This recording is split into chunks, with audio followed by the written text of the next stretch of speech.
अरविंद केजरीवाल के बाद अब दिल्ली के नए सीएम का नाम तय हो गया है और उस सीएम के नाम से पर्दा हट चुका है। जी हां, अब दिल्ली की कमान आप नेता और दिल्ली सरकार में मंत्री आतिशी संभालेंगी। अरविंद केजरीवाल ने अपना उत्तराधिकारी चुन लिया है। आम आदमी पार्टी विधायक दलों की मंगलवार की बैठक में अरविंद केजरीवाल ने आतिशी के नाम का प्रस्ताव रखा। इस प्रस्ताव पर सबने सर्वसम्मति से हामी भर दी। इस तरह से आतिशी अब सीएम की रेस जीत चुकी हैं। सीएम पद की रेस में सौरभ भारद्वाज, गोपाल राय, कैलाश गहलोत और राखी बिड़ला समेत कई नाम शामिल थे, जो अब पिछड़ गए हैं।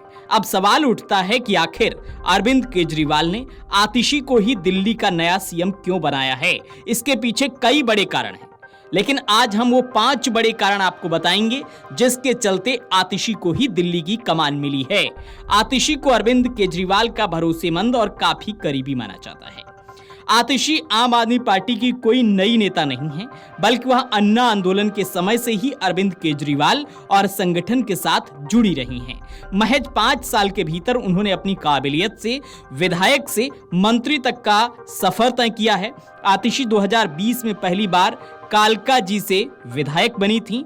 उन्हें साल 2023 में अरविंद केजरीवाल सरकार में मंत्री पद मिला और अब साल 2024 में वह दिल्ली की मुख्यमंत्री बन जाएंगी। इस तरह से देखा जाए तो उनका सियासी सफर काफी चमत्कारी रहा है। दिल्ली शराब घोटाला केस में जब अरविंद केजरीवाल और मनीष सिसोदिया जेल में थे, तब आतिशी ने ही मोर्चा संभाले रखा। इस दौरान आतिशी सरकार के कामकाज से लेकर संगठन तक की जिम्मेदारी बखूबी संभाल रही थी। जब जब आम आदमी पार्टी पर मुसीबत आई, उन्होंने सामने आकर विरोधियों का खूब मुकाबला किया। बीते कुछ समय से केजरीवाल और सिसोदिया की गैर मौजूदगी में वह आम आदमी पार्टी का प्रमुख चेहरा बन चुकी थी। अक्सर किसी भी मसले पर वह मीडिया के सामने आती और आम आदमी पार्टी का स्टैंड रखती। उन दोनों बड़े नेताओं की गैर मौजूदगी में आतिशी ने संगठन और नेताओं के मनोबल को गिरने नहीं दिया। अब आपको बताते हैं कि आखिर वे कौन से कारण रहे जिनकी वजह से आतिशी को ही सीएम पद की कुर्सी दी जा रही है। आम आदमी पार्टी सरकार के मंत्रियों में इकलौती महिला मंत्री हैं। पार्टी में महिलाओं की प्रमुख आवाज बनकर वो उभरी हैं। मनीष सिसोदिया के जेल जाने के बाद शिक्षा मंत्रालय की बागडोर को संभाला है और उसे अच्छे से निभाया है। संगठन और नेताओं में आतिशी की अच्छी खासी पकड़ रही है। आतिशी का आक्रामक अंदाज रहा है। संगठन और प्रशासन का अच्छा अनुभव आतिशी के पास है। अब हम आपको आतिशी का सियासी सफर भी बता देते हैं।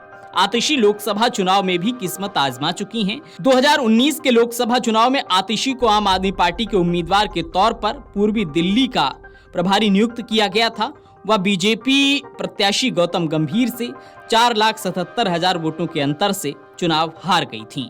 2020 के दिल्ली विधानसभा चुनाव के दौरान आतिशी ने दक्षिणी दिल्ली के कालका जी विधानसभा क्षेत्र से चुनाव लड़ा। उन्होंने बीजेपी उम्मीदवार धर्मवीर सिंह को 11,422 वोटों से हरा दिया। बाद में उप मुख्यमंत्री मनीष सिसोदिया और स्वास्थ्य मंत्री सत्येंद्र जैन के इस्तीफे के बाद उन्हें सौरभ भारद्वाज के साथ कैबिनेट मंत्री के रूप में दिल्ली सरकार में शामिल किया गया।